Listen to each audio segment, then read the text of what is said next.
Bismillahirrahmanirrahim. Assalamualaikum warahmatullahi wabarakatuh. Perkenalkan, nama saya Ainur Hayati beserta Marhalah Ula Taujihatul Mubaligot PC Pemudi Persis Batu Nunggal. Pada kesempatan kali ini saya akan membahas tentang Birrul Walidain, yang mana ini untuk memenuhi tugas ilmu dakwah pada pelajaran di Taujihatul Mubaligot Marhalah Ula. Maka dari itu, izinkan saya untuk membahas materi tersebut. Bismillahirrahmanirrahim.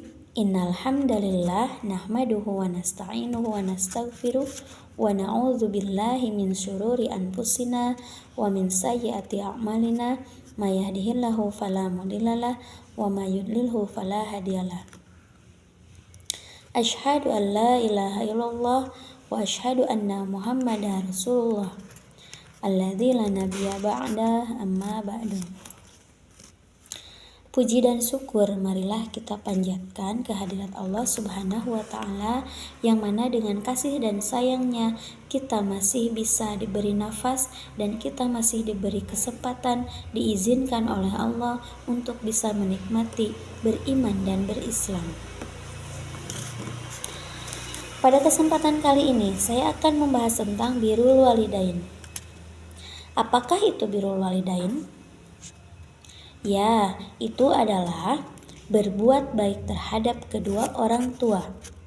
Birrul Walidain di sini adalah tidak menyinggung perasaan orang tua, tidak menyakiti perasaannya, selalu menghormatinya dan juga menyayanginya dengan sepenuh hati. Terlebih, kita sebagai seorang anak harus mendoakan kepada mereka sebagai bentuk rasa syukur kita dan berterima kasih atas apa yang sudah diberikan kepada kita. Tentu saja seorang anak terhadap orang tua itu haruslah menjaga hatinya, tidak boleh melukainya, tidak boleh menyinggung perasaannya. Sebagaimana dalam firman Allah Subhanahu wa Ta'ala dalam surat Luqman ayat 14, Allah berfirman, A'udzu billahi minasyaitonir rajim. Wa wassaynal insana biwalidayhi hamalathu ummuhu wahnan ala wahnin wa fisaluhu fi amaini anishkur li wa liwalidayhi ilayyal masir, yang artinya, dan kami perintahkan kepada manusia untuk berbuat baik kepada kedua orang tuanya. Ibunya telah mengandungnya dalam keadaan lemah yang bertambah-tambah dan menyepihnya selama 2 tahun. Bersyukurlah kepadaku dan kepada orang tuamu, hanya kepadakulah kamu kembali. Nah, dalam ayat tersebut sudah dijelaskan bahwa Allah memerintahkan kita untuk berbuat baik kepada orang tua dengan alasan yang jelas, yaitu alasannya adalah orang tua yang sudah mengandung, sudah menyapih, sudah merawat, sehingga menjadi orang yang bermanfaat bagi orang lain. Seperti itu. Nah, dengan demikian sudah jelaslah bahwa berbuat baik terhadap orang tua itu adalah, terutama seorang ibu, adalah wajib. Karena itu sudah jelas perintah Allah. Dalam ayat lain pun dikatakan bahwa jangankan melawan, berkata saja sangat tidak dianjurkan.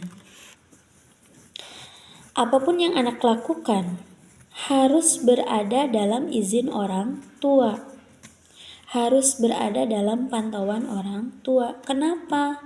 Karena dalam hadis lain dikatakan, sebagaimana hadis riwayat Bukhari dan Muslim, dikatakan bahwa ridho Allah itu ada pada ridhonya orang tua. Dan murkanya Allah itu ada pada murkanya orang tua, seperti itu. Jadi, kalau orang tua tidak suka, orang tua tidak meridhoi, maka secara tidak langsung Allah pun tidak meridhoi. Seperti itu. Kalau orang tua meridhoi, orang tua setuju terhadap apa yang dilakukan oleh seorang anak, maka secara tidak langsung Allah pun meridhoinya. Nah, seperti itu. Apakah dengan berbuat baik kepada orang tua, dengan menghormatinya, harus dengan cara mencium kaki, membasuh kakinya seperti itu, ataukah bagaimana? Nah, di sini birrul walidain ini adalah kita sebagai sebagai anak terhadap orang tua adalah salah satunya harus menjaga perasaan orang tua supaya tidak menimbulkan kemurkaan orang tua terhadap anak, sehingga kemurkaan Allah pun ada terhadap anak tersebut, ya.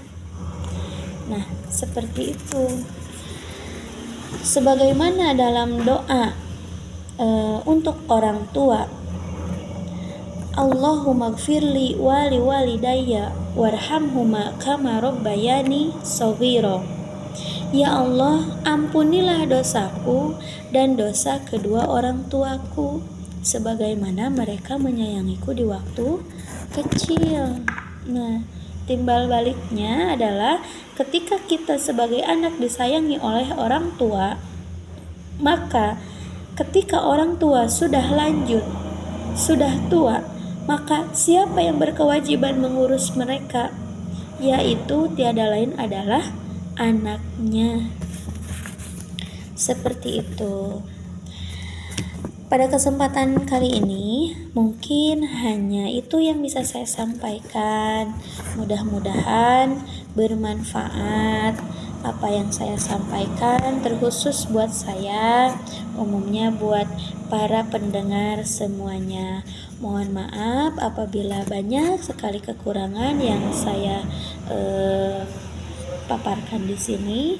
Itu adalah murni kekeliruan saya, dan adapun apa yang saya sampaikan di sini adalah kebenaran, maka itu adalah datangnya dari Allah Subhanahu wa taala. Ditutup saja dengan doa. Rabbana atina fid dunya hasanah wa fil akhirati hasanah wa qina adzabannar. Aqulu qouli hadza wa astaghfirullah li wa lakum. Wassalamualaikum warahmatullahi wabarakatuh. Terima kasih.